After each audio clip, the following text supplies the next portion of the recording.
Os sacerdotes do conhecimento eram os pedagogos incumbidos de preparar os herdeiros de sua casta. Eles transmitiam as verdades herdadas desde as origens da escola de mistérios na desaparecida civilização Atlante.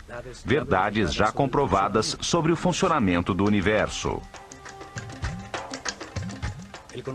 O conhecimento no mundo egípcio era transmitido com exclusividade aos iniciados da escola, que demonstravam com provas e atitudes perante a vida que podiam receber sabedoria e não fazer mau uso da mesma. A revelação é o verbo. Eram chamados de Rihabet, ou sacerdotes do conhecimento. Eles ensinavam a linguagem simbólica, a escrita, as matemáticas, a astronomia e o controle das forças fundamentais.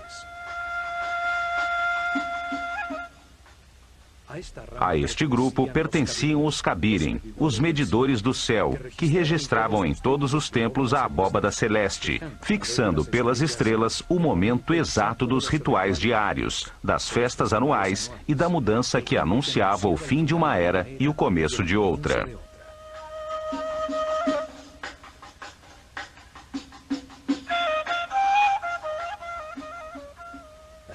O segundo grupo se encarregava da produção de obras de arte, do desenho arquitetônico e da construção dos templos, da direção das oficinas onde os iniciados, ajudados pelos artesãos do povo, fundiam as esculturas simbólicas.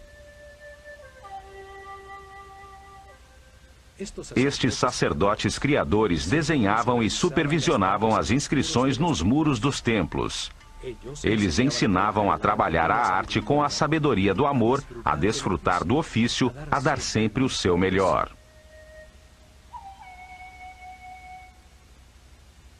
Desenhavam os símbolos, ferramenta fundamental dos rituais, os objetos e as figuras simbólicas. E depois determinavam o que se devia fazer regularmente com eles nos momentos cósmicos, tais como os solstícios e os equinócios.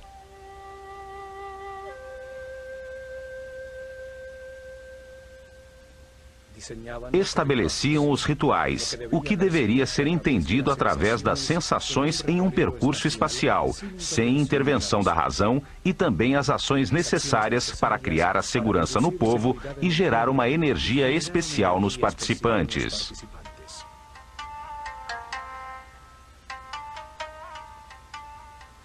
O ritual induzia os sacerdotes da escola de mistérios do Olho de Horus a ter autoridade perante o povo, utilizando o controle da intuição, da percepção do ser humano, independente de seu preparo ou nível de consciência.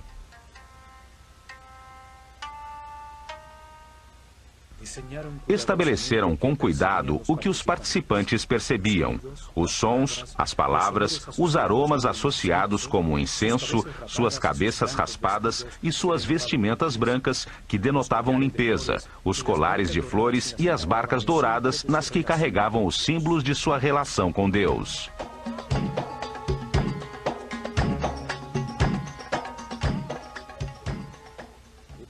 Usavam o ritual para transmitir ao povo a hierarquia e a ordem da sociedade que organizaram, utilizando ferramentas singelas, tais como a riqueza das vestimentas, sua visualização, a arrumação ou a quantidade dos participantes. O ritual renovava a relação entre os poderes. Acima, o Deus único. A seguir, os néters, os mortos, os sacerdotes, o faraó, seu exército e o povo.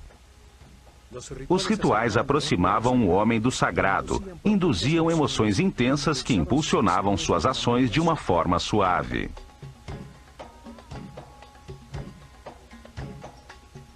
O terceiro grupo administrava o cotidiano dos templos.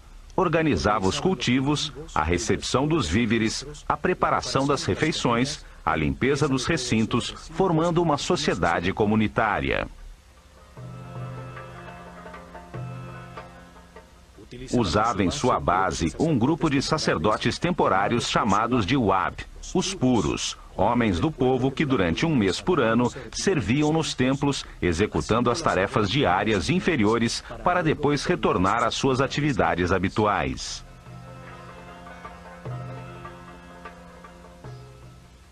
Alguns viviam no campo, cultivando os terrenos cedidos pelo templo em volta dos seus muros externos. Chegavam ao amanhecer para realizar os rituais de purificação para entrar no templo e continuar com suas atividades diárias.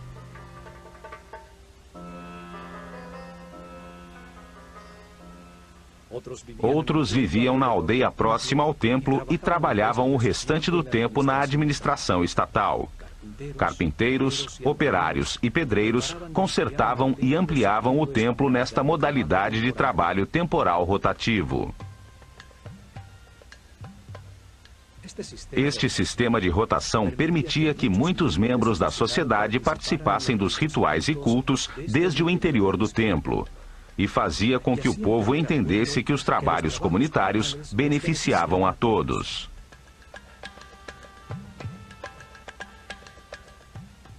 Os três grupos convergiam nos templos, os lugares onde se organizava a ordem, o Ma'at, a busca do equilíbrio harmônico temporal. Ali, o homem se submergia no espaço sagrado orientado para o cosmo, registrando seu permanente movimento.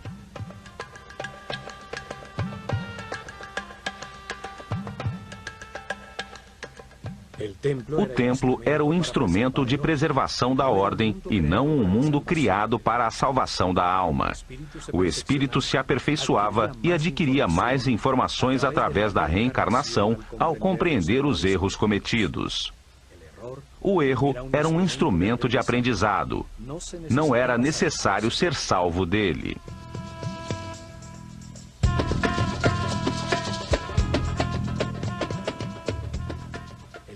O templo era o lugar onde se encontravam as duas forças fundamentais, a força do caos e a da ordem.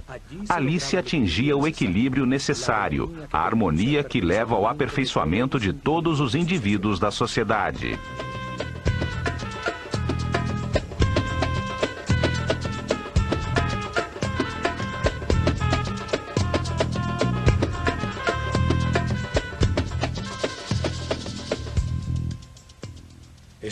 Este conceito é claramente expresso no templo de Kom Ombo, dedicado simultaneamente a Sobek, a força do caos que induz a erro, e a Horus, o símbolo da consciência permanente e da sabedoria. Neste templo, os iniciados da escola começavam o seu aperfeiçoamento espiritual. Aqui chegavam a transcender o medo e os atos automáticos do instinto de defesa a controlar o chakra raiz. Neste templo, lhes ensinavam a existência da lei da natureza, códigos divinos que produzem uma reação automática para defender a vida, necessários quando se está na animalidade, mas que devem ser controlados de forma a ascender aos níveis superiores de compreensão. Não se pode ser sábio tendo uma série de condutas automáticas ou reações agressivas descontroladas que ferem as relações que mantemos com todo o mundo.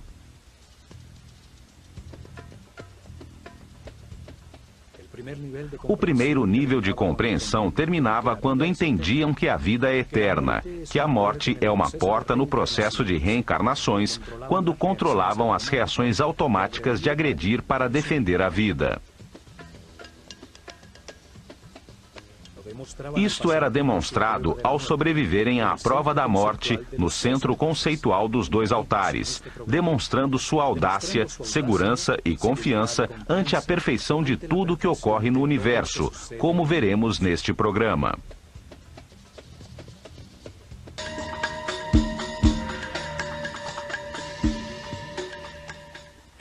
O templo de Kom Ombo era onde se agradecia pela dualidade existente no universo, a qual permite ao homem enganar-se e aprender com os resultados de suas decisões, de forma a produzir compreensão e aperfeiçoamento espiritual. Por isto estava dedicado a duas forças opostas, representadas por Sobek, simbolizado por um homem com cabeça de crocodilo, e Horus, um homem com cabeça de falcão, o ignorante e o sábio, o ingênuo e o que tudo aprendeu de tanto enganar-se ao longo de 700 reencarnações.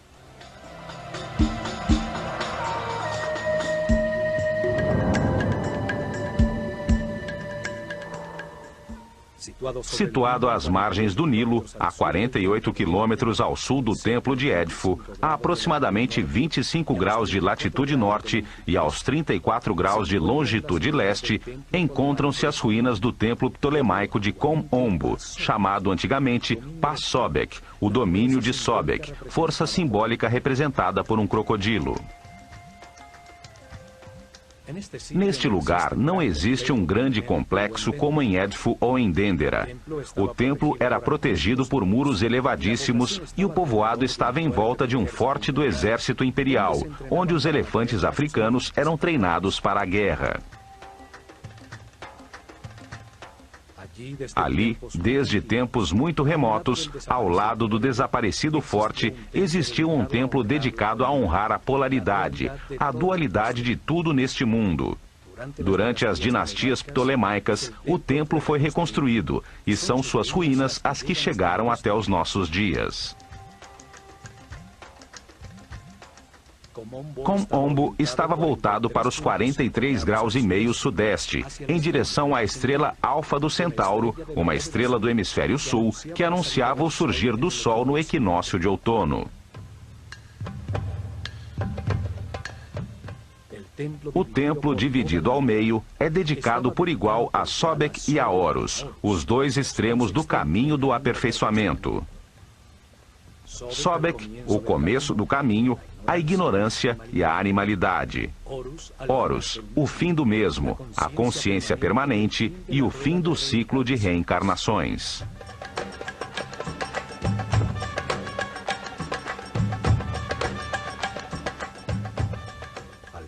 À frente, havia um pátio aberto formado pelas ruínas de 16 colunas de um corredor coberto. Até aqui, o povo podia entrar. Uma marca nas colunas dava autorização, o símbolo da ave sobre a semicircunferência em honra ao faraó.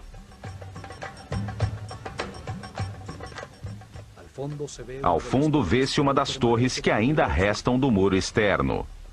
Talhados em seus muros, vemos as duas figuras simbólicas frente a frente e o faraó Ptolomeu V que ordenou a reconstrução do templo.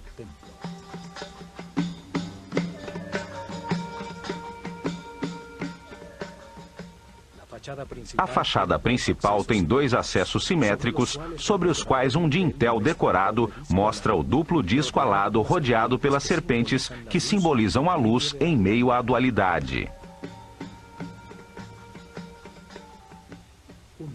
Um muro a meia altura, como os existentes em Édifo e em Dendera, une 4 altas colunas. Uma quinta coluna divide as duas portas. O píluno fechava o pátio descoberto e permitia aos visitantes vislumbrar a fachada interna a partir das portas simétricas.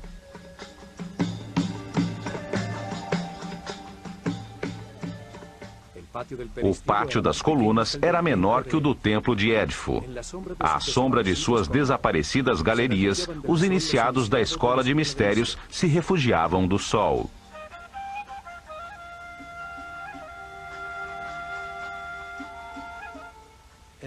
Do lado direito do templo estão as ruínas do que foi uma pequena capela dedicada a Hathor. Em seu interior se conservam os restos mumificados de alguns dos crocodilos que eram mantidos em um labirinto de túneis inundados sob o templo.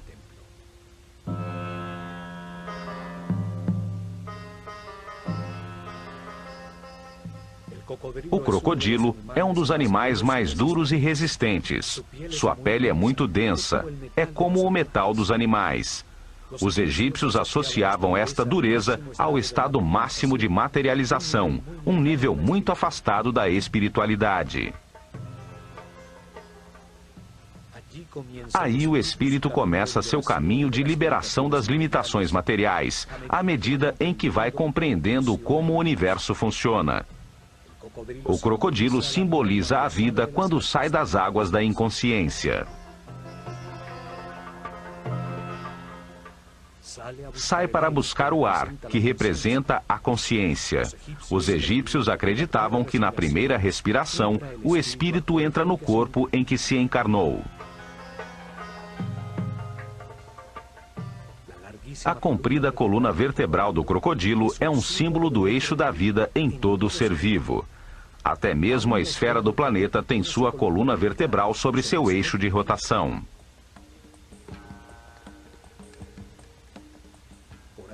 Por ela se movimentam as forças eletromagnéticas que lhe dão vida e que formam um campo protetor das radiações solares ultravioletas em volta do planeta, permitindo o desenvolvimento da vida e a evolução da consciência. Sobek, o crocodilo, e Tuaret, a hipopótama, representavam nos mapas celestiais as estrelas circumpolares que, situadas sobre o eixo de giro do planeta, brilham fixas por milhares de noites sobre os polos.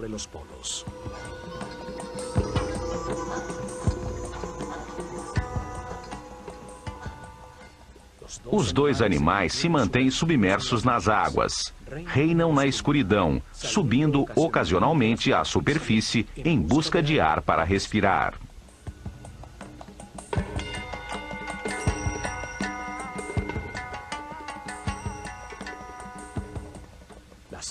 As águas representavam o caos que logo renovava a vida.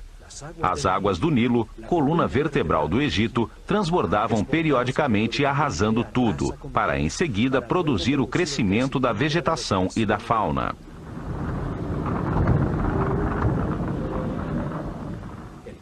O caos desarruma as partes, permitindo que logo se organizem pelas harmonias ou afinidades entre elas, que as unem momentaneamente. Desordem, caos, ordem, harmonia, ritmos que se alternam.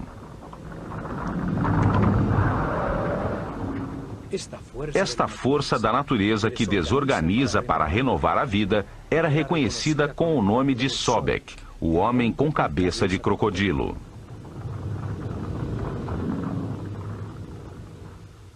Sobek pertence à corte de Set, o senhor da escuridão, a força que leva o homem ao materialismo, à sensualidade, que atrasa seu caminho evolutivo e que semeia em sua vida decisões erradas para que aprenda com seus próprios erros.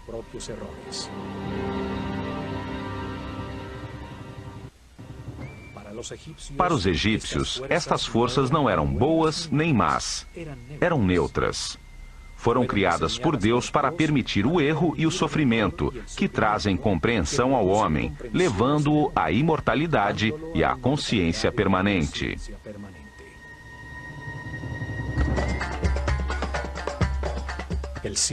O templo está simetricamente dividido. O lado direito, a leste, é dedicado a Sobek. O lado esquerdo, a oeste, a Horus. O princípio e o fim do caminho evolutivo da consciência.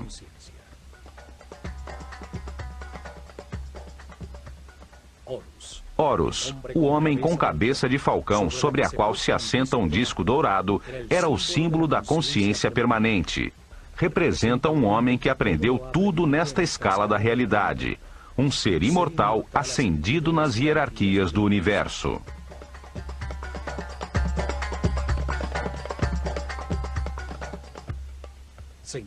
Encontra-se ao fim do caminho do aperfeiçoamento, quando o homem se transforma num mestre, num iluminado que se dedicará a outras missões no universo.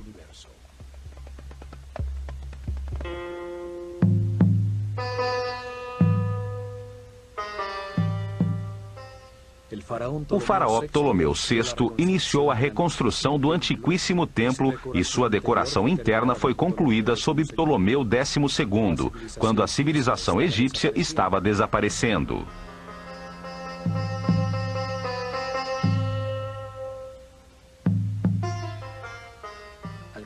Ao cruzarmos a fachada de 5 colunas com seus muros intercalados até meia altura, temos acesso ao salão comum, a Sobek e Horus, chamado de Casa da Vida. É um mundo simbólico, ali onde os iniciados recebiam ensinamentos e produziam suas artes e escritas, interagem as duas forças opostas. 10 altíssimas colunas com capitéis florais sustentam o teto mais alto do templo. Aqui, os iniciados escutaram de seus mestres que para avançar no caminho espiritual é necessário construir uma vontade inquebrantável. Há que se querer fazê-lo de forma consciente. As primeiras lições e exercícios eram destinadas a obter homens de fibra. Uma rígida disciplina era necessária para estudar, para controlar os temores, para dominar as paixões. Poder fazer e abster-se é possuir duplo poder.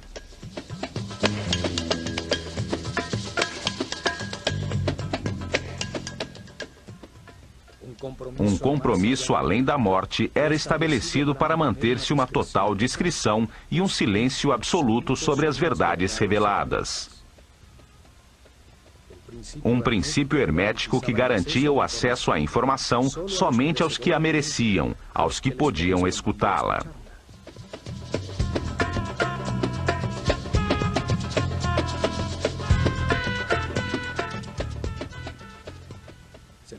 Era-lhes revelado que quando ainda não existem a consciência e o livre-arbítrio, são necessários os instintos, as condutas e reações automáticas. A lei da natureza codifica essas reações em todos os animais para defender e gerar a vida.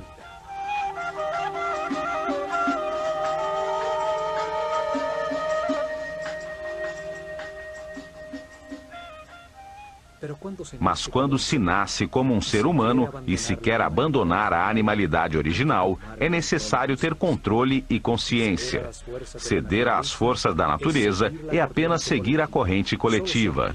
Só se obtém o conhecimento e evolução de forma individual.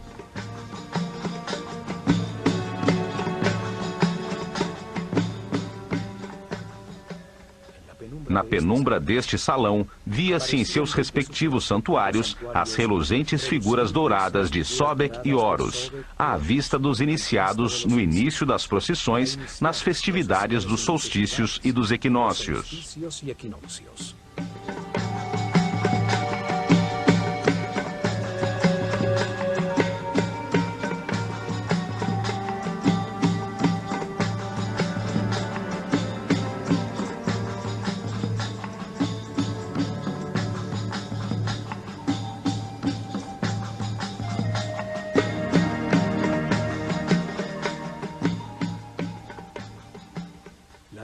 A decoração dos seus muros é cerimonial. O faraó é abençoado por Sekhmet e Horus do lado direito e por Ísis e Thoth do lado esquerdo.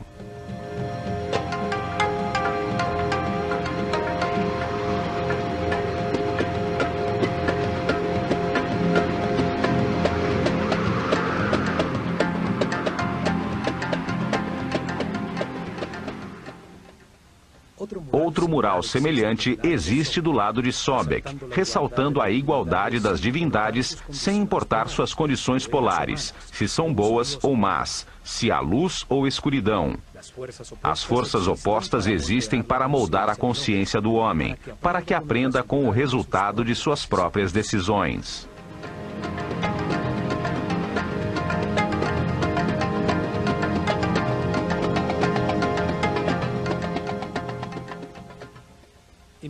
Logo a seguir, chega-se a um espaço transversal onde se encontram o salão das purificações e o salão de recepção das oferendas do lado de Horus.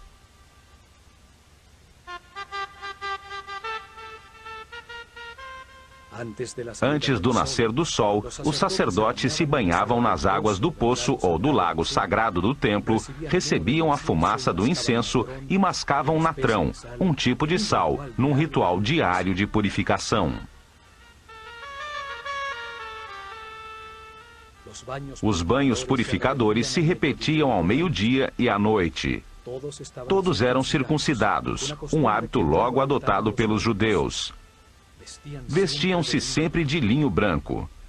Não lhes era permitido usar vestimentas que contivessem peles ou partes de animais mortos, como o couro e a lã.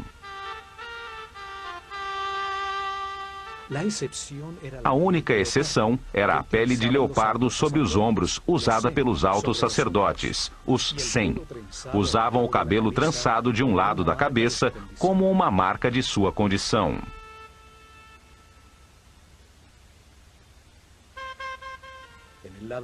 Do lado esquerdo do templo, existe um poço profundo com uma escada que submergia sob o Nilo.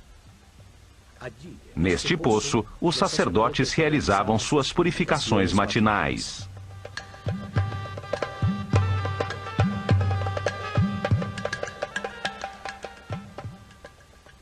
Uma abertura superior permitia que a água enchesse um pequeno aqueduto, que mantinha cheia uma piscina não muito profunda do lado esquerdo do templo, onde ficavam os crocodilos dedicados a Sobek.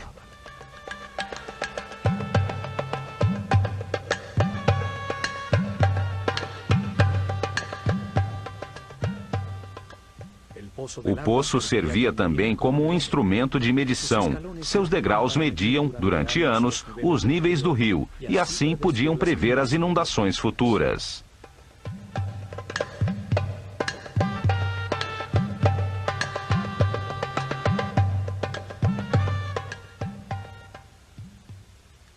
Nos muros de Kom Ombo ficaram registradas as festividades anuais que se realizavam em todos os templos do Egito. As procissões rituais que levavam as imagens simbólicas pelo rio, de um templo a outro, enquanto o povo com colares de flores cantava e dançava.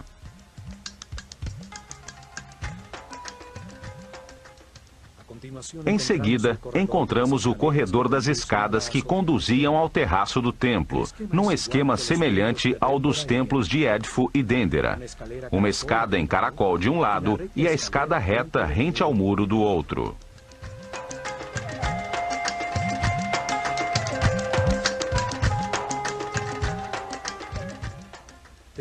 Dali, chega-se à antecâmara dos dois santuários, que tem de cada lado um salão onde eram guardadas as barcas de ouro de Sobek e Horus, usadas pelos sacerdotes para movimentar as imagens simbólicas durante as procissões das festividades.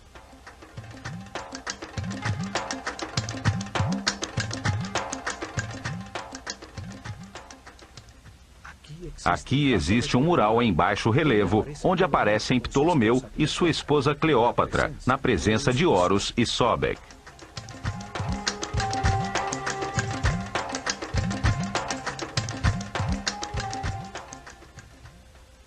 Nesta antecâmara eram consagradas as oferendas do povo. Diziam que se Deus não fosse alimentado com tais oferendas, sua fonte de energia se esgotaria, sobrevindo o caos. Era uma forma de agradecimento pelo recebido e de confiança no que viria.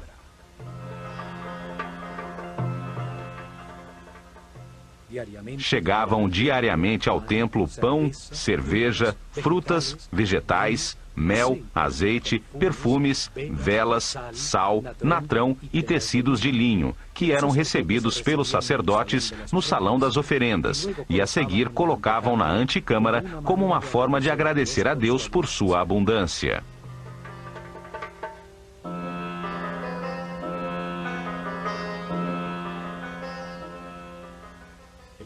O povo contribuía com uma parte da produção das terras que exploravam, propriedade do templo. O templo dava em troca estabilidade, prosperidade, saúde, alegria, vida e ordem. O sumo sacerdote purificava as cestas de alimentos com incenso e com o símbolo da vida, o Ankh. Marcava a transferência da força divina entre os alimentos e a fonte da vida.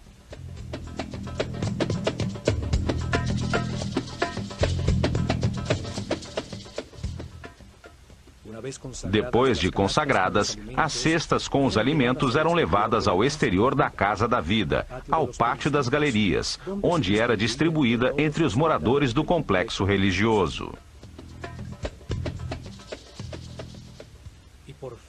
Finalmente, no interior do templo, chega-se aos dois santuários, onde se encontravam os tronos com as imagens que simbolizavam os dois extremos do caminho do aperfeiçoamento.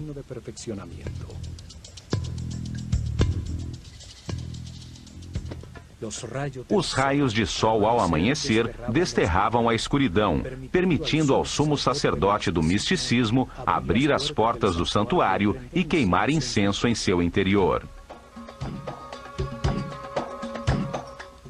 Rompia os lacres de óleo das portas do naos, fazendo surgir o símbolo divino, para agachar-se ante ele e beijar o chão que o sustentava.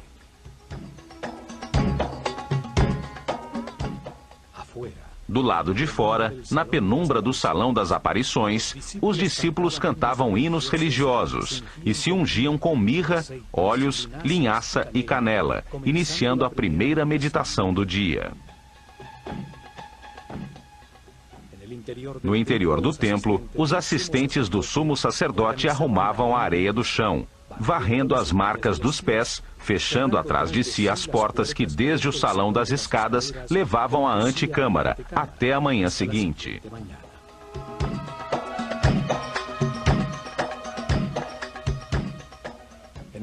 No centro simbólico das forças opostas, entre os dois santuários, encontram-se os restos de um muro duplo. Em seu interior ficava um espaço secreto. Do lado direito deste espaço secreto encontrava-se o Santuário da Luz e do lado esquerdo o da Escuridão.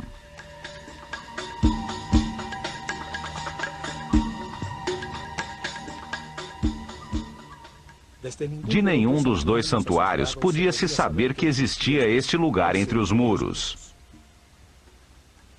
Neste espaço, que era mantido cheio de água até o topo e com acesso no terraço do templo, era onde os iniciados tinham que passar pela prova da morte. Durante meses, os iniciados recebiam instruções sobre os 4 medos básicos: o medo de perder, o medo de enfrentar, o medo do abandono e o medo da morte. Compreendiam que o medo produz uma reação psicossomática, uma reação neurohormonal automática. Esta reação se manifesta em uma tensão, em aumento da frequência cardíaca e da respiração. A razão fica bloqueada e surge uma vontade de agredir ou de fugir. Todas elas reações automáticas fora de controle que produzem uma perda da paz interior e da energia vital.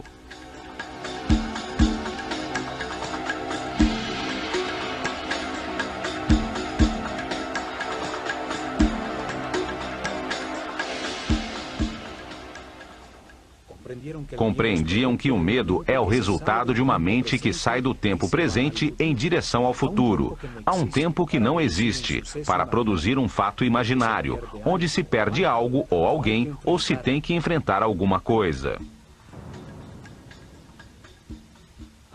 Aprendiam a disciplinar a mente de forma voluntária e consciente, guiando-a com pensamentos escolhidos.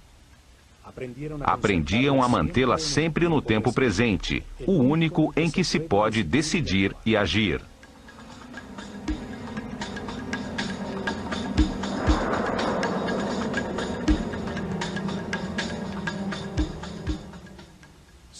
Treinavam para manter pensamentos de satisfação. Compreendiam que tudo o que ocorre é perfeito e necessário para a sua própria evolução, que o que lhes acontece tem relação com eles. Assim, aprendiam a evitar os pensamentos negativos, a confiar no universo, a manter-se em paz e harmonia.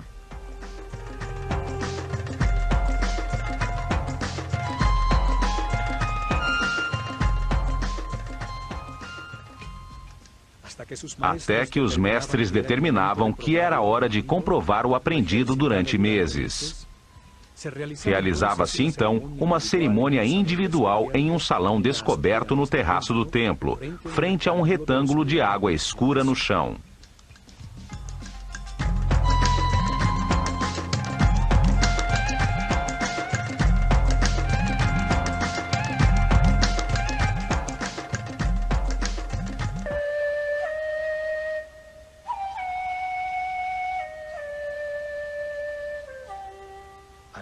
Ao começar o dia, após o banho de purificação, O discípulo e seu mestre subiam pela escada reta até o terraço, chegando ao salão das cerimônias descoberto frente a um retângulo de água no chão.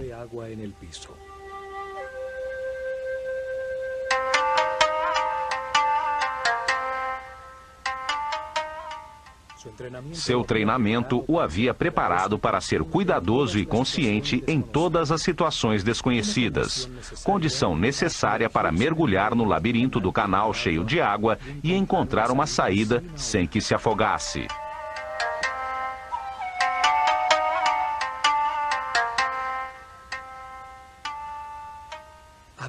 Chegava a hora de demonstrar o compromisso temerário de escapar ou morrer. A dúvida já não existia. Retroceder seria precipitar-se no abismo e abandonar o caminho do sacerdócio.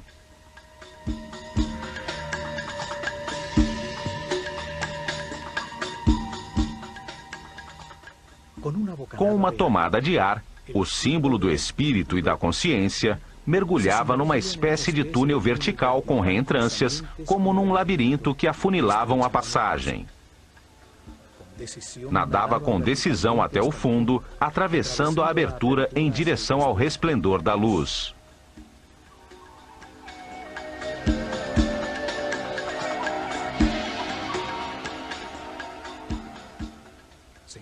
Via-se então num tanque estreito, onde se avistava a silhueta recortada de um enorme crocodilo contra a luz do sol. Podemos imaginar o medo que pode ser produzido e o controle que se tem que ter sobre a mente para permanecer calmo e examinar em volta.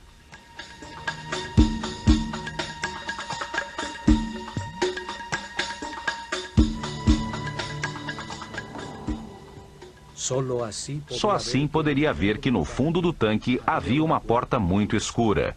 Convencido de que era mais prudente evitar os crocodilos, mergulharia com força no estreito túnel.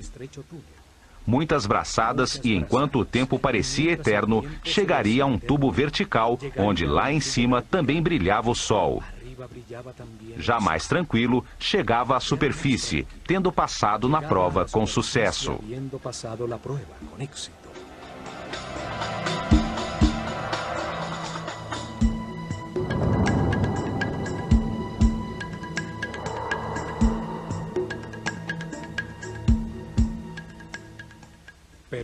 Alguns, porém, em razão do pânico ou em um estado de total irracionalidade, emergiam rapidamente ao lado do crocodilo, que era mantido bastante alimentado para não atacar, e eram informados de que haviam falhado na prova, que a saída não se encontrava passando ao lado do animal.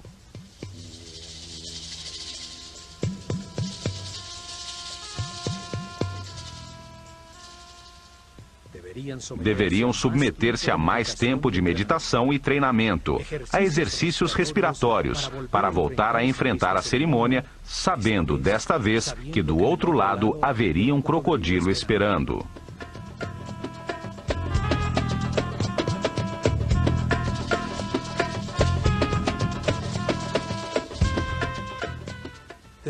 Após os santuários com o tanque central de prova, sobre um segundo corredor perimetral se encontram 6 capelas, 3 de cada lado de um espaço central com a escada que conduzia ao terraço do templo.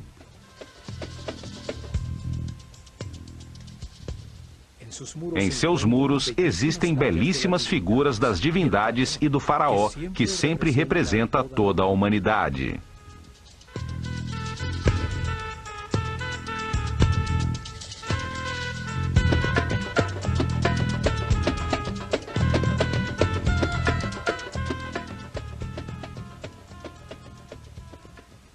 Neste corredor perimetral se encontra a famosa cena onde o imperador Trajano se ajoelha ante Imhotep, o arquiteto de Saqqara, que lhe apresenta uma série de instrumentos cirúrgicos, fórceps, pinças cirúrgicas e tabelas farmacêuticas.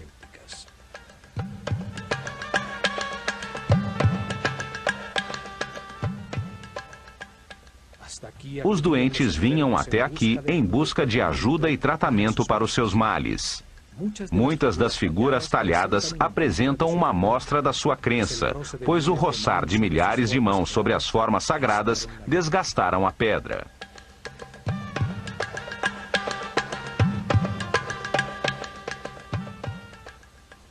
Neste muro também se encontra uma porta simbólica que existe na mente de todo ser humano. Ela se comunica de um ponto central, neutro na dualidade, com as dimensões superiores. O mesmo caminho que o iniciado utilizou entre os dois santuários para avançar ao nível seguinte de seu treinamento.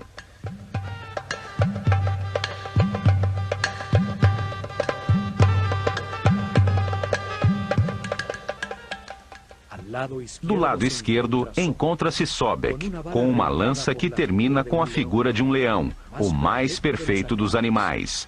E à direita, Horus, com uma faca com pernas humanas, símbolo do caminho de sofrimento e autocontrole de qualquer ser humano para chegar à condição de mestre ascendido.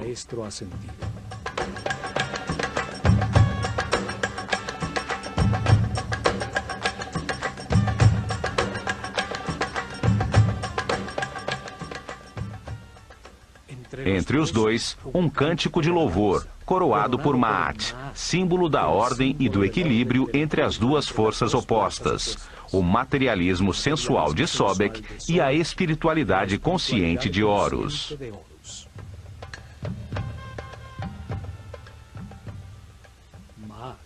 Ma'at, a ordem, sustenta o céu, e em sua volta se encontram as imagens repetidas sobre si mesmas, as quais simbolizam o movimento dos quatro ventos: o leão, o falcão, o touro e a serpente de muitas cabeças, as forças do destino a que todos os homens estão submissos.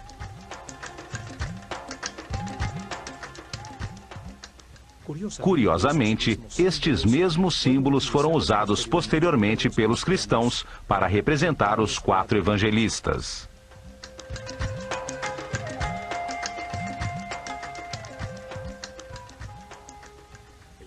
O desenho simbólico deste templo, dividido simetricamente entre a luz e a escuridão, onde os iniciados demonstravam o controle sobre seu medo da morte ao atravessar por um ponto central, neutro em meio à polaridade, deixa muitos ensinamentos.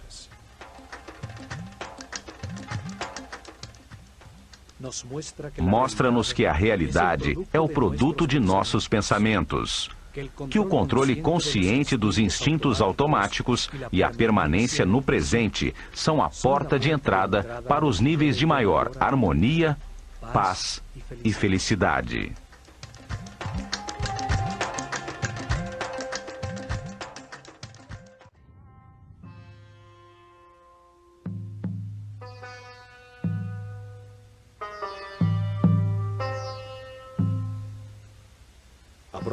Aproveitando a extensão da ilha de Philae, dedicada desde tempos remotos ao culto de Ísis, a força feminina geradora da espiritualidade na consciência do homem, veremos como a mulher ocupava um lugar privilegiado na hierarquizada sociedade egípcia.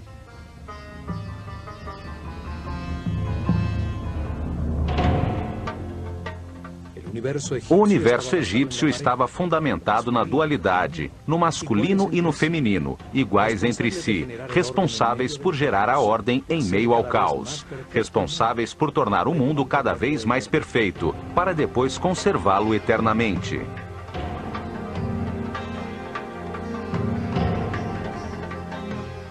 Os sacerdotes do olho de Horus ensinaram a seu povo que o Deus único, o que está em todas as partes, tem uma parte masculina, a sabedoria com a informação absoluta, e uma parte feminina, a substância homogênea com o amor infinito.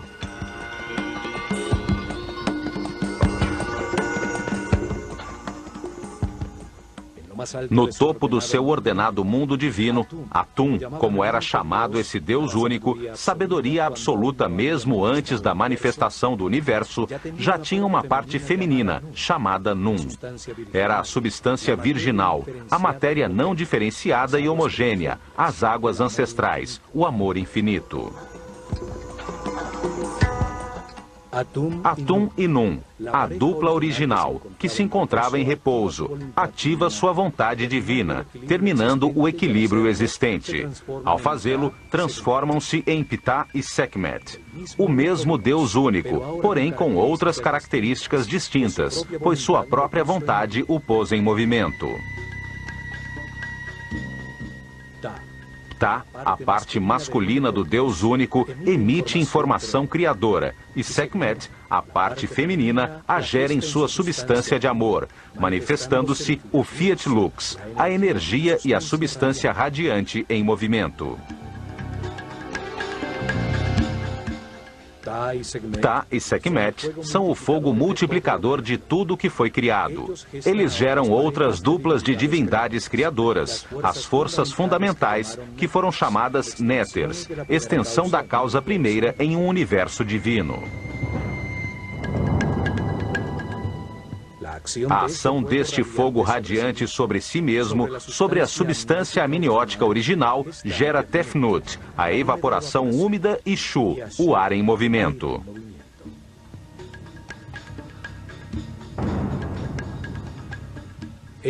Esta dupla divindade, Tefnut e Shu, o vapor e o ar em movimento, ajudam a modificar o espírito original, tornando-o denso, fazendo com que se materialize ao ser acionado e gere uma nova dupla. Geb, a terra, e Nut, o céu. Desta forma, foram criados os mundos diferenciados no espaço, os reinos minerais sob forma de sóis e planetas, os sistemas solares e as galáxias.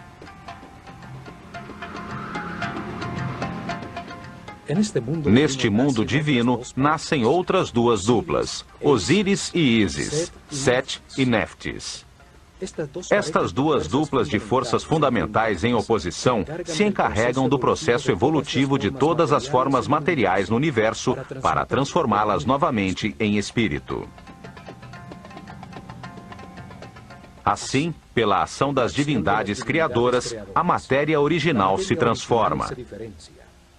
Diversas combinações matemáticas produzem diferentes estruturas vibratórias, fazendo surgir nos planetas o reino vegetal, estacionário, e o reino animal, em movimento.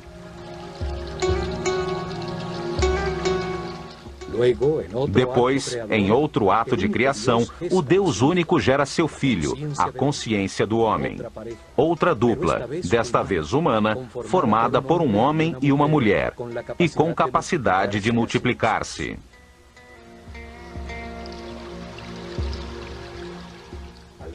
Ao fazer isto, Ptah e Sekhmet, a dupla que cria o universo, transforma-se em Amon e Mut, os princípios masculino e feminino do Deus único quando cria o homem.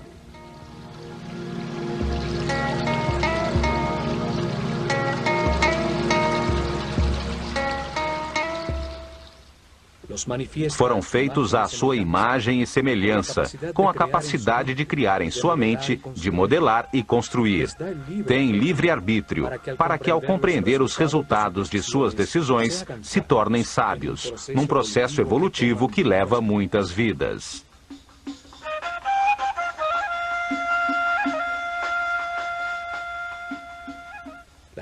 A estrutura egípcia do universo divino e humano estava fundamentada na dualidade. Por tudo isso, a mulher, com sua amorosa presença, tinha um papel muito importante na sociedade.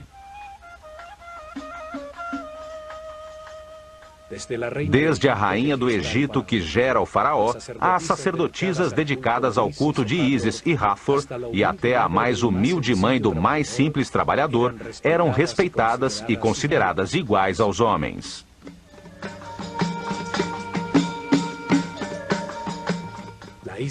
A ilha de Philae era dedicada a Ísis, a figura que, como mãe de Horus, simbolizava a maternidade. Ísis ocupava no coração dos egípcios o mesmo lugar que hoje ocupa a Virgem Maria no coração dos católicos. Após milhares de anos, ainda restam centenas de suas esculturas. Em muitas delas, Ísis aparece dando proteção e amor materno a um Horus recém-nascido, em uma pose que qualquer católico identificaria com a mãe de Jesus.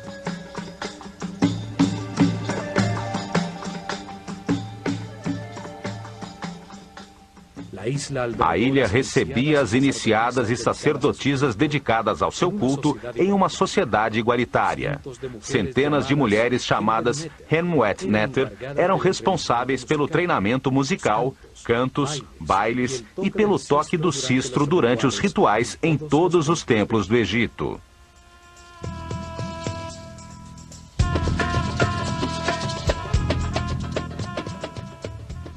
Ísis é a personificação da maternidade dedicada, da fidelidade e da delicadeza feminina.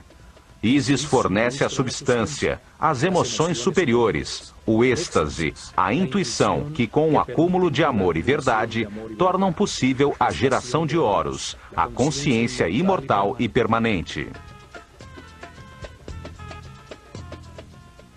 Ísis é a força que leva o homem à espiritualidade, em todas as suas reencarnações, enquanto vai abandonando aos poucos sua animalidade original e transformando-se em um ser respeitoso, flexível e sábio. Esse ser vai em direção à consciência permanente, simbolizada por Horus, seu filho imortal. Ísis é a matriz desta consciência permanente. Ela gera no mundo interior de todo homem as emoções superiores, conseguindo que eleve sua frequência de vibração. Ísis manda desde as dimensões superiores em direção à consciência, a inspiração que produz as ideias e que dão lugar às artes. Ísis impulsiona a busca e o reconhecimento de Deus. Impulsiona o caminho à espiritualidade, fazendo com que cada homem, livremente, em seu interior, possa sentir a emoção superior de adorá-lo e que o levará ao êxtase.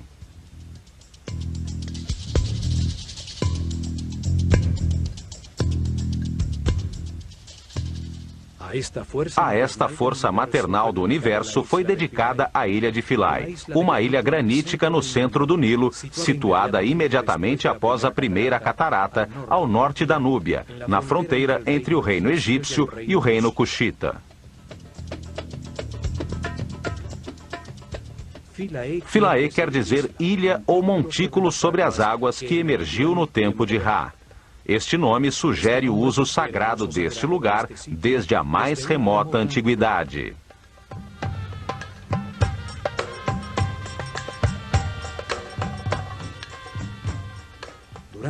Durante milhares de anos, os belos templos ali localizados serviram como ponto de divulgação da cultura, da religião e da arte egípcia em direção à Núbia e ao Sudão.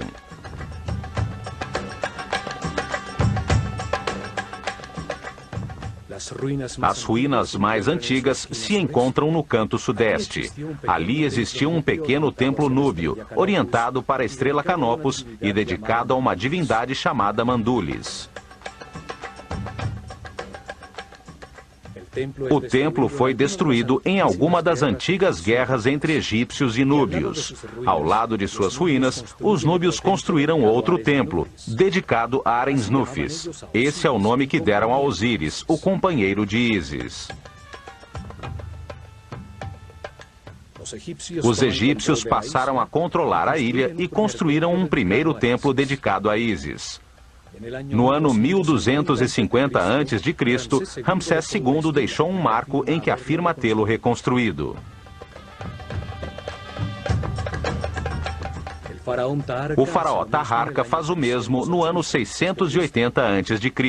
e 120 anos depois, no ano de 560 a.C., o faraó Amasis mandou talhar as imagens de seu pílono. 300 anos mais tarde, no canto sul, Nectanebo construiu um pequeno templo.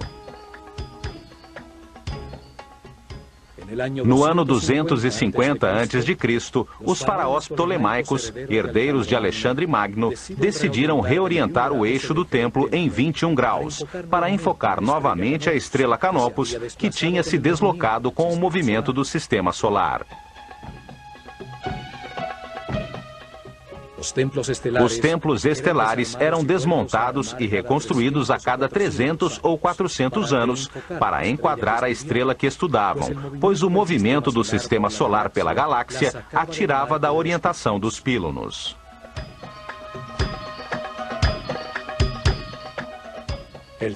O templo deveria ser inteiramente desmontado para adequar-se ao novo eixo. Mas nestes tempos finais, os Ptolomeus estavam mais interessados na Grécia e Macedônia, por suas rivalidades com os outros reis helênicos com quem Alexandre Magno dividiu seu império.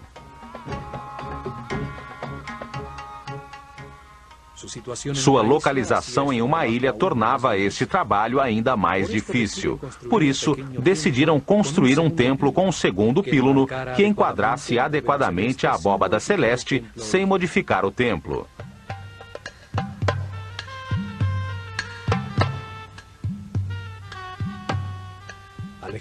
Alexandria tinha se tornado a capital do Egito e o grego seu idioma oficial. No ano 31 a.C., Cleópatra VII foi derrotada na Batalha de Actium. Com seu suicídio, o Egito caiu nas mãos de Otávio, que se converteu em Augusto, o primeiro imperador romano. Os imperadores romanos construíram outros templos em Philae. Trajano começou a construção de um pequeno templo que nunca foi terminado. Seus capitéis representam um feixe de papiros, sobre os que ainda se encontram uns cubos de pedra que nunca chegaram a ser talhados com a efígie de Hathor.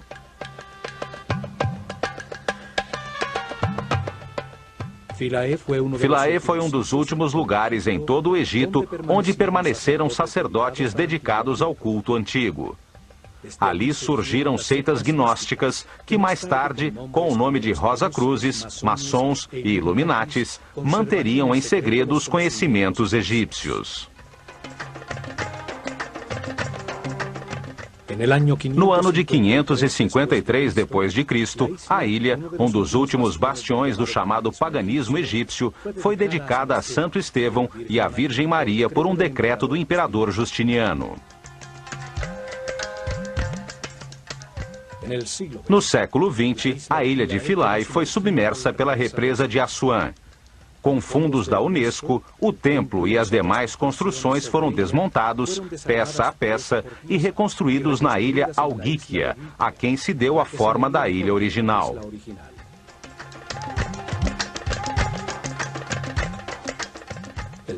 O templo foi orientado da mesma forma que o original. Norman Lockyer registrou o eixo do templo original aos 76 graus e meio sudoeste, com o intuito de focalizar os movimentos da estrela Canopus sobre o Polo Sul. Esta é a mesma estrela a qual estava orientado o templo de Edfu.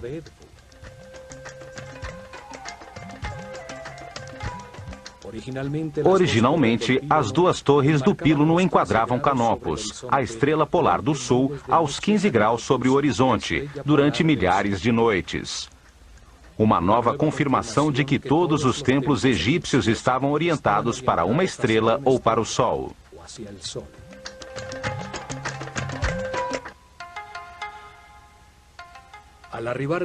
Do Nilo, já se vê a imponente construção, com os dois pílunos que formam o grande pátio interno e a extensa colunata que forma um pátio que termina em frente ao pequeno templo de Nectanebo.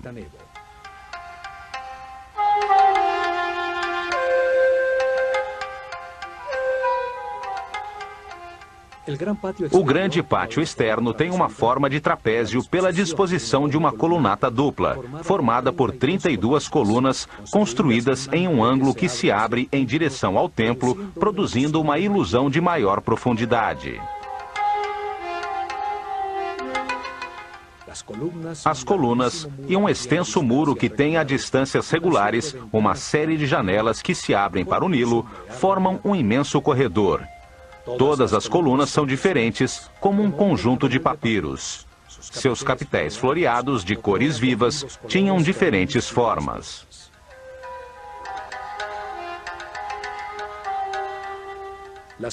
As mulheres se iniciavam como sacerdotisas nos templos dedicados ao culto das divindades femininas, como Ísis ou Hathor. Neles, educavam as responsáveis pela música e pela dança, que acompanhavam os rituais de todos os templos do Egito.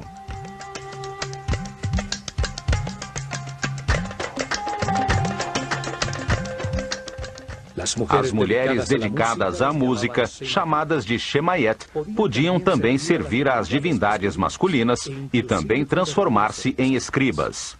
Mas era a mulher a encarregada de tocar o sistro, cujo som acalmava as divindades e permitia que a mente do homem descansasse.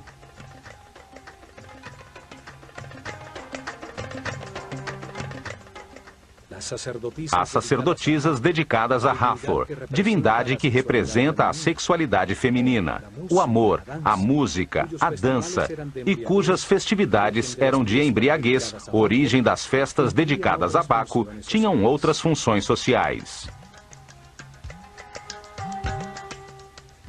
Elas traziam a fertilidade e ensinavam as artes do amor aos homens que iam casar, para que aprendessem a dar prazer à futura mulher.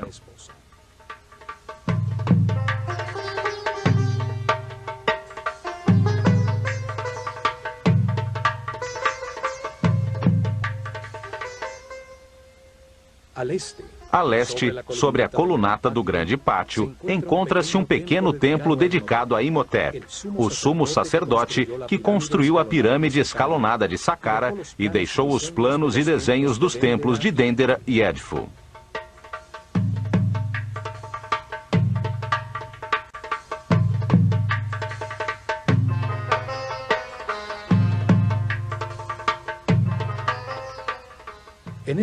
Neste primeiro píluno, assim como na maioria dos templos, está talhada a figura do faraó, neste caso, Ptolomeu XII, golpeando com sua vara de poder os chamados 9 inimigos do Egito.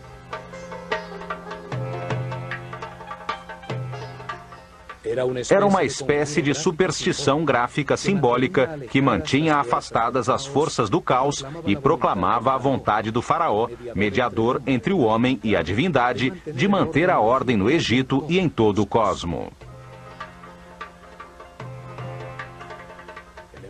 O confronto entre a ordem e o caos é uma mostra da maneira dual como os egípcios encaravam o universo. Assim também o país tem duas regiões, o grande vale do Nilo, chamado de Alto Egito, e o delta em que se abre quando chega ao Mediterrâneo, chamado de Baixo Egito.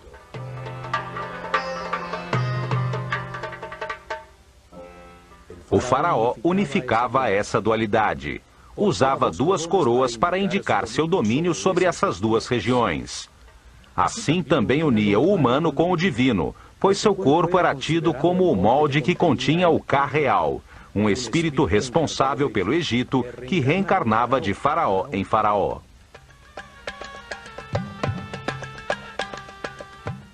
Por isso, o faraó, o mais importante de todos os egípcios vivos, representava o nível de consciência alcançado pelo povo durante seu reinado. Era como um Deus menor, ao ser sempre a reencarnação do espírito designado por Deus para manter o Egito organizado.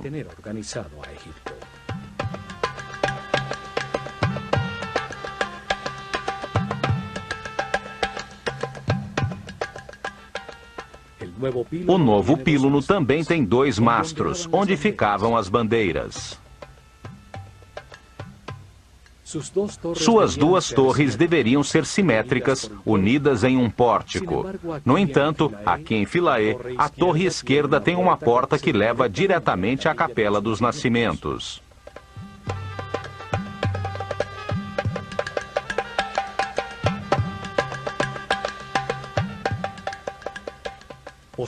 Posteriormente, no período da iluminação romana, um pórtico foi anexado ao primeiro píluno.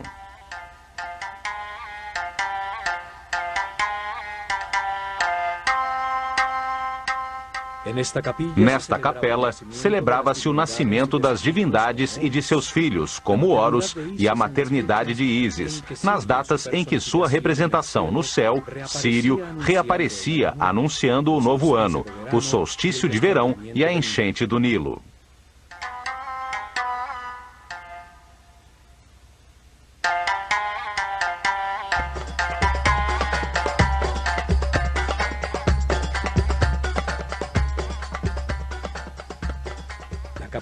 A Capela dos Nascimentos, com suas colunas atóricas, substituiu o templo principal como observatório astronômico, antes dos romanos construírem as colunatas que dão forma ao pátio trapezoidal.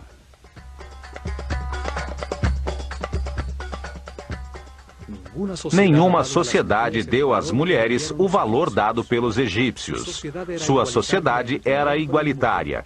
Isto se devia à sua concepção filosófica de Deus.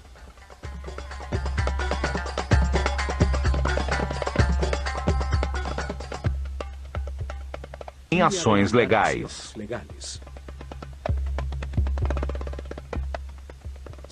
Não houve, no entanto, nenhuma mulher em função administrativa. Eram os homens os encarregados da manutenção da ordem. Era o faraó quem governava e eram homens os oficiais que administravam o império.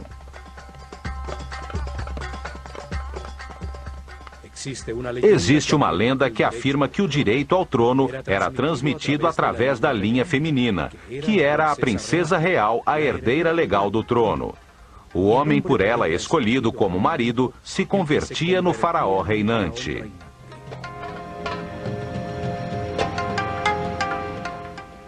Isto obrigaria todo rei, sem importar que fosse o filho de seu predecessor, a ter que legitimar seu direito ao trono, casando-se com sua irmã ou meio-irmã.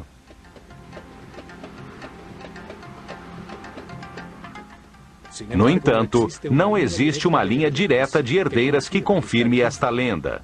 Sabe-se que os faraós eram polígamos e que as esposas principais de Tutmoses III, Amenhotep II e Amenhotep III, não eram de família real. Na realidade, os faraós do Egito que se casaram com irmãs ou meio-irmãs, o fizeram com o intuito de imitar as divindades que, como Ísis e Osíris, ou Sete e Néftis, eram irmãos e ao mesmo tempo cônjuges.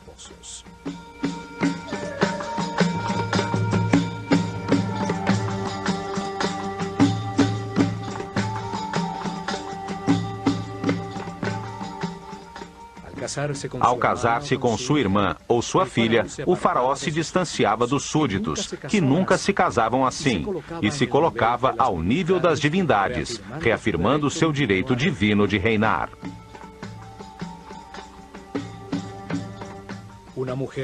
Uma mulher faraó não era uma alternativa normal no Egito.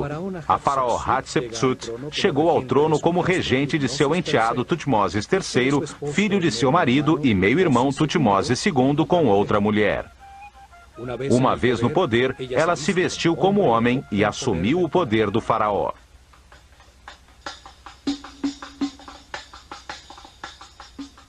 Após seu reinado, sua imagem como faraó foi sistematicamente apagada dos registros para eliminar da memória uma mulher que se apoderou do trono de forma imprópria. No entanto, suas imagens como rainha ainda continuam intactas.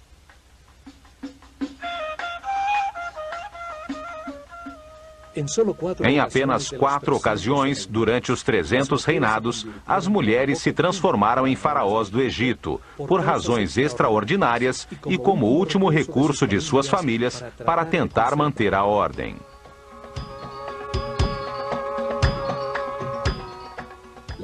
A primeira foi a rainha Nitiriket, que reinou ao final da 6ª dinastia, no começo do caos, que hoje se chama de primeiro período intermediário.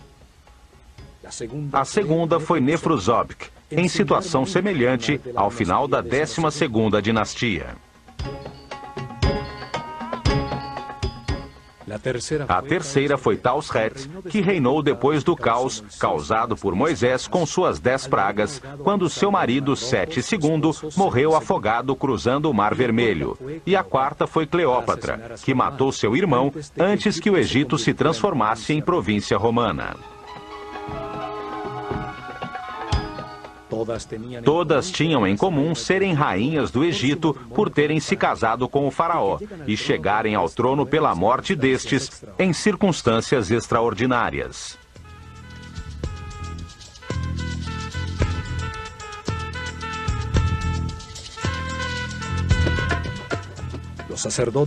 Os sacerdotes podiam se casar, mas só lhes era permitido uma mulher.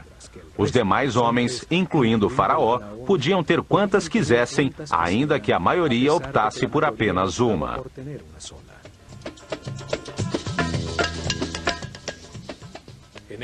No Egito, existia a separação legal em caso de fracasso do casamento. O homem era obrigado a devolver todas as propriedades e riquezas que a família da mulher havia dado em dote, mais uma parte das suas para os filhos que tivessem tido.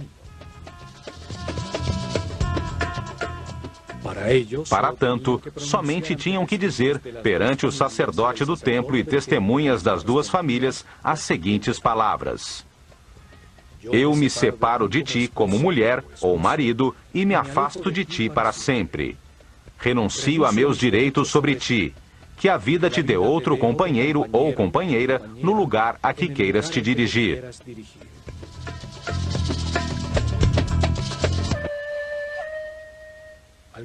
Cruzando o novo píluno, chega-se ao antigo pátio das galerias, agora rodeado pela fachada original do templo, o corredor direito com suas 10 colunas e, ao lado esquerdo, a nova Capela dos Nascimentos.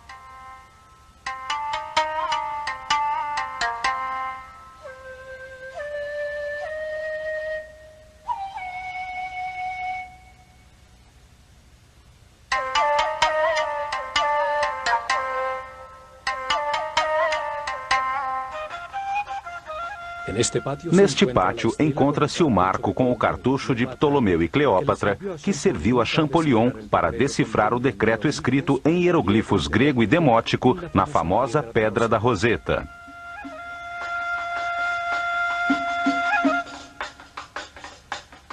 O decreto obrigava a render-se culto à pessoa do faraó. Como isto é interessante para entender os templos dos Ptolomeus, quando este templo foi restaurado, vamos dar um resumo a seguir.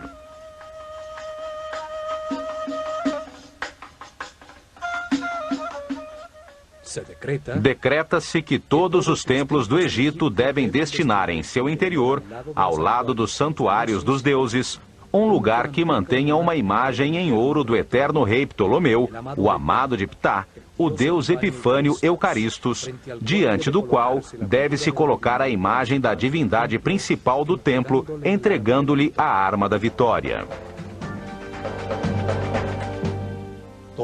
Tudo deve ser feito com o estilo egípcio, e os sacerdotes, com suas vestimentas sagradas, devem prestar adoração 3 vezes por dia, realizar todos os rituais em sua honra e, nas festividades egípcias, carregá-lo nas procissões, como fazem com os outros deuses.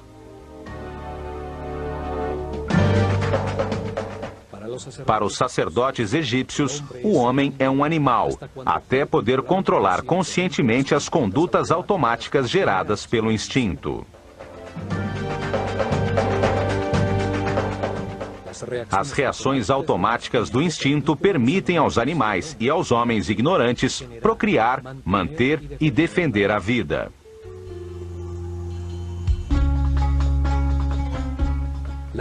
A atração pelo sexo oposto impulsiona a geração da vida. Os desejos são um mecanismo da natureza que indica uma carência a ser suprida para manter a vida. O medo impulsiona a fugir ou a agredir em defesa da vida.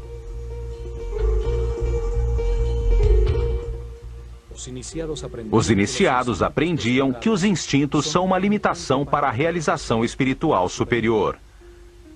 A escola de mistérios tinha templos especializados em gerar consciência e dar o treinamento necessário para a conscientização sobre tais condutas.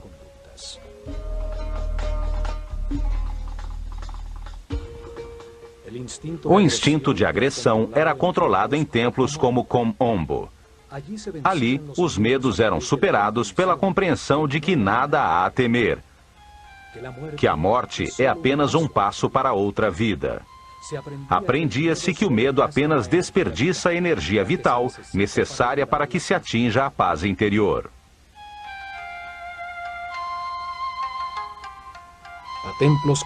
A templos como o de Philae, dedicados a divindades femininas, iam os iniciados nos primeiros níveis, para serem guiados pelas sacerdotisas do templo, de forma a tomar consciência dos desejos gerados por seu instinto de atração. O desejo permite ao homem reconhecer uma necessidade ou uma atração. Produzem uma reação de agrado ou de rejeição nos centros emocionais, que, por sua vez, conectam os sentimentos na mente. Mas tais sentimentos são polarizados. Podem ser de alegria ou tristeza. Podem produzir satisfação ou insatisfação. Por isso é tão importante compreender como são formados para podermos então controlar os de características negativas. Os sentimentos negativos geram apatia, esgotam a energia vital e escravizam o homem às baixas frequências de vibração. Os egípcios acreditavam que o caminho evolutivo começa com o controle dos centros inferiores, quando essas condutas automáticas se tornam conscientes. A forma egípcia para transcender as emoções, a lascívia e os desejos sexuais era reconhecê-los e experimentá-los. Uma pessoa inexperiente e ingênua se descontrola facilmente, é vulnerável a situações que desconhece e pode facilmente cair em depressão. Por isso, a primeira parte do treinamento dos sacerdotes, homens ou mulheres, os levava a reconhecer seus desejos.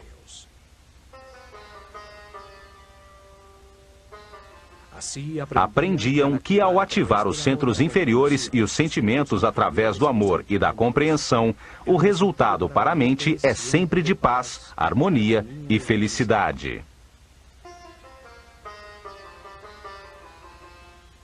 O templo era considerado pelos sacerdotes como um modelo do mundo no momento inicial da criação.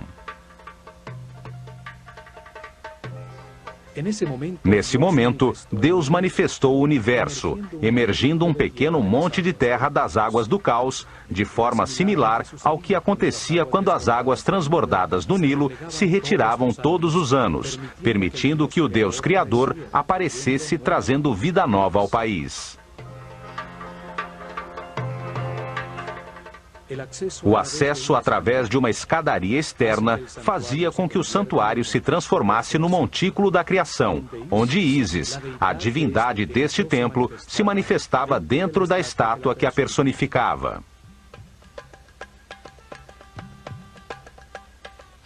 Ao subir ao seu interior, chega-se a um pequeno pátio cercado por colunas, localizado no centro do chamado Salão da Vida, um salão suspenso com elevadas colunas.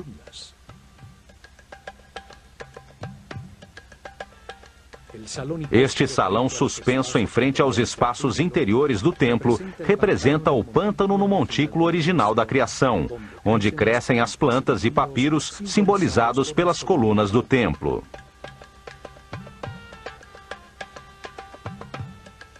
O espaço aberto central servia às vezes de capela, onde as figuras simbólicas eram expostas à luz solar para renovar a energia, num ritual antiquíssimo.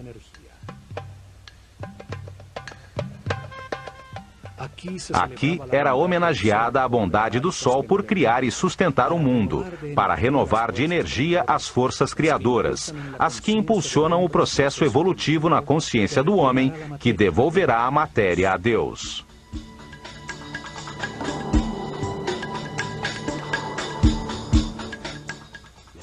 Os muros deste espaço foram talhados para mostrar como o universo era entendido.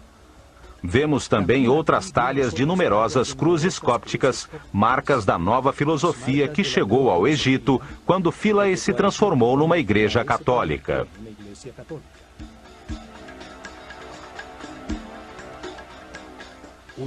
Uma nova forma de ver o mundo, que não apenas tirou o sentido da visão tradicional egípcia, mas que também a considerou aberrante e primitiva.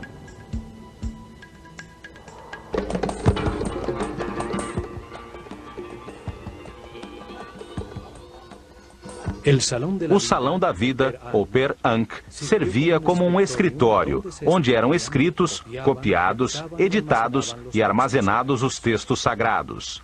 Ali eram feitas em papiros as ilustrações mestras que deviam ser talhadas nos muros do templo.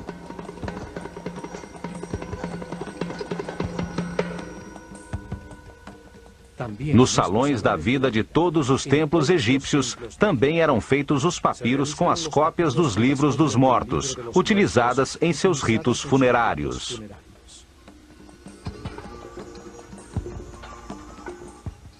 A Casa da Vida era o centro de ensinamento do templo. Teologia, arte, ritualismo, magia, astronomia e medicina eram aqui ensinados. A biblioteca, com os textos armazenados, serviu como modelo para a Biblioteca de Alexandria.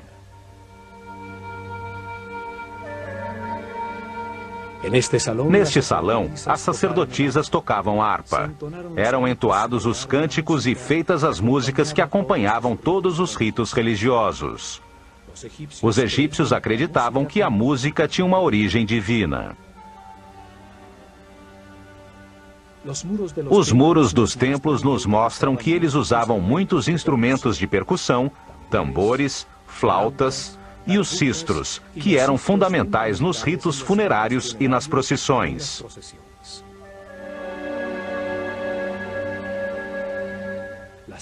As danças, as músicas e os cantos estimulavam o Criador para que a fertilidade não fraquejasse, evitando assim que o cosmo retornasse ao caos.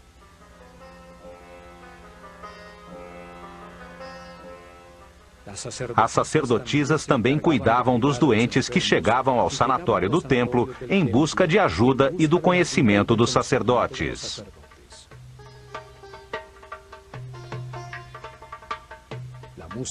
A música era usada como instrumento de cura espiritual e material, e as notas musicais eram usadas como medida entre a Terra e os planetas. Ao dançar, adorava-se a Deus, à força do amor, à felicidade, ao baile e à música.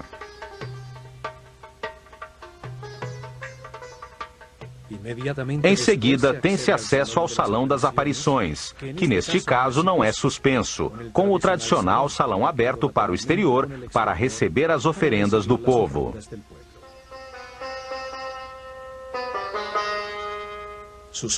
Seus muros contêm cenas que, como em todos os templos do Egito, não têm nenhum fundo. A interação do faraó com as divindades acontece fora do tempo e do espaço.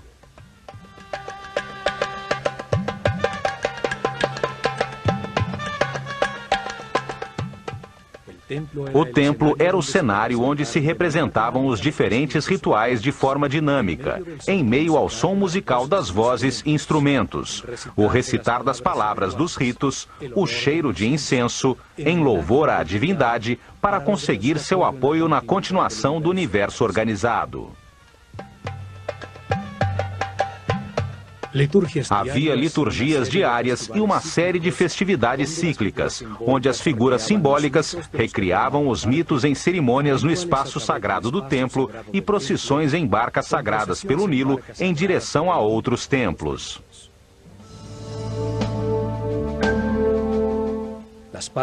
As diversas partes que formavam o templo eram, acima de tudo, funcionais e demonstravam a forma como os sacerdotes egípcios entendiam o universo. Ali, o rito lhes dava o poder, legitimando a ordem social de sua civilização. O rito gerava e organizava essa ordem social.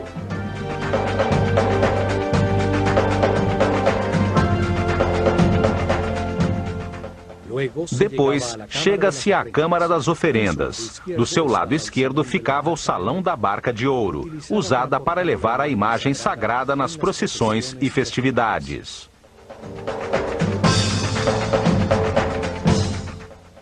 Saía da antecâmara uma comprida escada reta que levava ao terraço do templo, onde se realizavam as cerimônias e os registros do céu, assim como nos outros templos do Egito.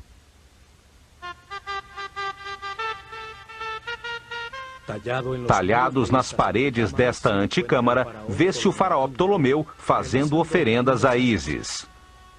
Tais paredes, douradas em outros tempos, pois eram forradas com lâminas de ouro, perderam quase toda a cor original.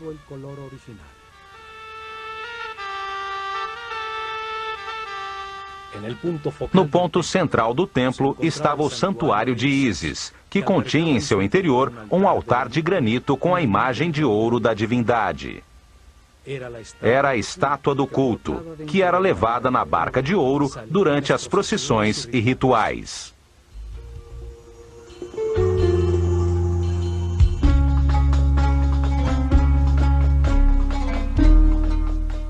Ísis, a Virgem Mãe Egípcia, que concebe Horus de forma imaculada, tem sobre a cabeça um trono, uma cadeira simbólica sobre o chakra da coroa, onde se sentará a consciência permanente de todo homem e que reinará para sempre.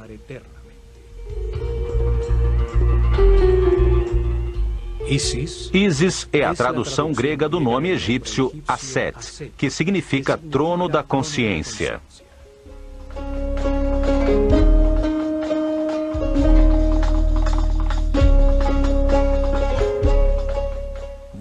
É muitas vezes representada com um abutre sobre a cabeça, no qual se apoiam uns chifres de vaca sustentando um disco dourado.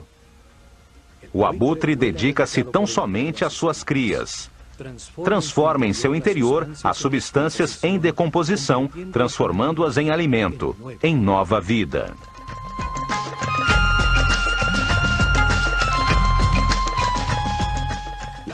A vaca, que transforma a vegetação em alimento para o homem, era para os egípcios o símbolo do princípio nutritivo.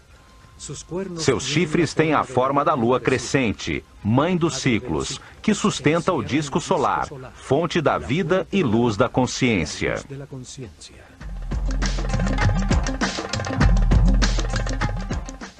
Este santuário simbolizava o respeito que os egípcios tinham pela maternidade, um respeito baseado na busca da ordem e do equilíbrio.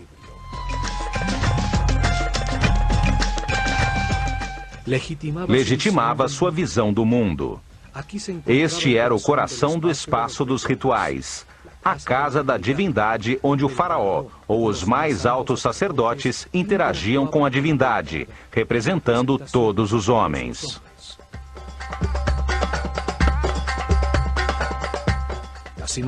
As imagens talhadas da divindade permitem que torne a viver na mente de todos os que a observam, fazendo com que participem simbolicamente de seus rituais e compartilhem suas oferendas.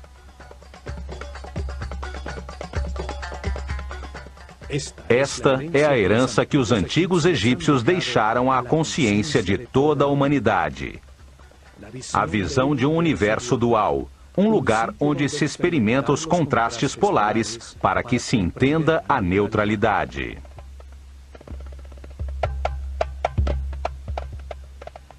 Uma escola desenhada por Deus de forma perfeita para transformar por sucessivas reencarnações um inocente em sábio, um animal em super-homem, graças à experiência adquirida a partir de suas próprias decisões.